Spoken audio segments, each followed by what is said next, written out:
Hey guys, welcome to Tech Best. Today we are looking at the AGM A8, which is a rugged IP68 phone that costs around $170 US. So opening up the box, we get the phone. We'll put this to the side for now and come back to it shortly. We also get a quick start guide, a micro USB cable, a standard charger, and we also get a tool which we'll need shortly. So here is the phone. It is a solid and chunky device. It weighs almost 250 grams. We get Gorilla Glass 3 on the front.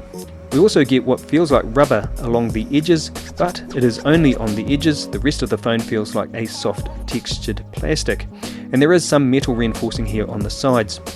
The headphone jack and the USB port are protected under waterproof flaps. And on the back we get a 13 megapixel camera, and there is also a 2 megapixel one on the front. So using the tool that came in the box, we can unscrew the back cover.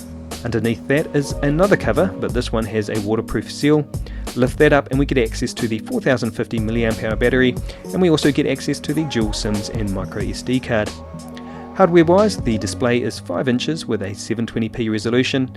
Inside we get a 1.2 GHz Snapdragon 410 along with 3 gigs of RAM and 32 gigs of storage. Now this phone also has NFC, which is rare to see in a budget phone, and it comes running stock Android 7. Now for a 5-inch phone, this thing is just huge. Let's compare it to another 5-inch phone. This is the Xiaomi Redmi 4 Prime, and as you can see the A8 just dwarfs it. But then the Redmi 4 is not a rugged phone. So here is a rugged phone. This is the Nomu S20. Now as you can see, I cracked the display on this phone, but that's only because I ran over it several times with a car. You can check out my video on that. I'll leave a link in the description below. Anyway, this phone is also IP68 rated, and it also has a 5-inch display, and it costs about the same as the A8. But look at the size difference. Now the Nomu also has a full rubber body, so it should have survived scratching and drops better than the soft touch plastic on the A8. The metal reinforced sides are also finished to a higher quality, and the display on this is much brighter.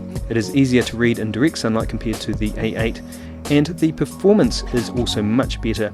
And TOTO scores of around 27,000 on the A8 mean that this phone will really struggle playing 3D games. The Nomu S20, while not a powerful phone itself, is still noticeably faster than the A8 when gaming.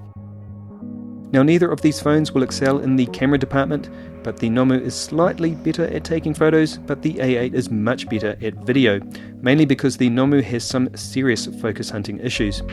This A8 unit though also has some issues. Crashing out of an app back to the home screen was a common occurrence, and the touchscreen was not the most responsive. Often I would have to press 2 or 3 times before it would register a click.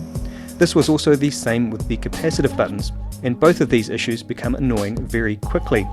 If you can live without NFC and Android 7 and don't use video recording very often, then the Nomu S20 is a better phone for around the same money. Anyway, that's the end of the video. If you have any questions or suggestions, leave them in the comments below. Thanks for watching, and I'll catch you in the next one.